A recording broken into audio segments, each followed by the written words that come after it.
নমস্কার, এসে গেলাম স্যার জানতা বাঙালি।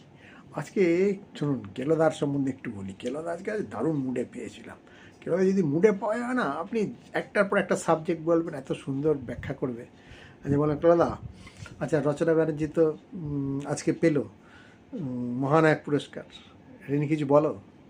তা এতদিন বাদে ওনাকে আবিষ্কার করলো আমাদের সরকার যে উনি ভালো অভিনেত্রী, মহানায়ক পুরস্কার পাওয়ার যোগ্য।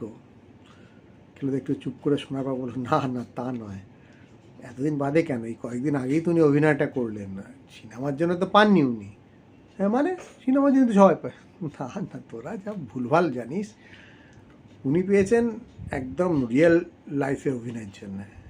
সেটা কি মনে কর, ভোটের আগে কি বলেছিল, ধোঁয়া ধোঁয়া চারিদিকে শুধু হুগলি জুড়ে ধোঁয়া। কি সুপার ডুপার হিট ডায়লগ, সবাই একদম গোটা বাংলা ছড়িয়ে গেছিল। তারপরে আরেকটা, হুগলির দই, ওফ কি ভালো সুস্বাদু দই। এই দুটোর জন্যই উনি পেয়েছেন।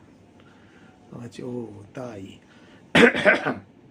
আচ্ছা সেটা না গেল, এটা বুঝলাম। এবার বলো যে বাংলাদেশে যে ব্যাপারটা কি হলো, ছাত্র আন্দোলন, খটখট খটখট, আমাদের মুখ্যমন্ত্রী যে বলে খটখট খাটাখাট, তা সেটা নিয়ে তো আবার বুমেরাং হয়ে গেল। এটা হলো প্রধানমন্ত্রী নালিশ খেয়ে গেলেন। ওই বাংলাদেশের বিদেশমন্ত্রী তো আবার নোট পাঠিয়ে দিয়েছে আমাদের প্রধানমন্ত্রীকে।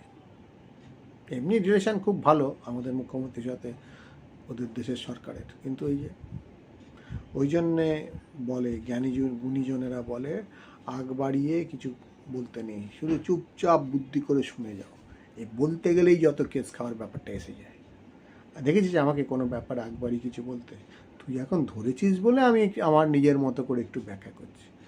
তুইও, আমি তোকে সাবধান করে দিলাম, কোনো ব্যাপারে একবারই কিছু বলবি না। সেটা ঠিক। আচ্ছা এটা এই দুটো তো গেল, এবার বলো বাজেট কেমন হলো।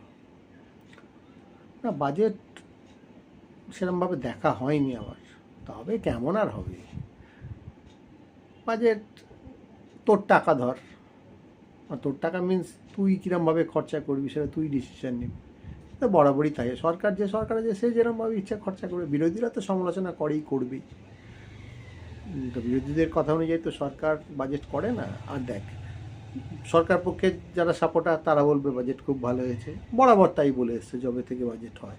আবার বিরোধী পক্ষ যারা তারা বলবে বাজে হয়েছে। এই রাজ্য বাজেটও সেম হবে, রাজ্য বাজেট দেখবি সরকার পক্ষ বলে ভালো হয়েছে, বিরোধী পক্ষ বলে খারাপ হবে। ও বাজেট নিয়ে আমাদের মাথা ঘামিয়ে কোনো লাভ নেই। ও যেটা হওয়ার সেটা হচ্ছে, সেটা হবে, কোনো লাভ নেই।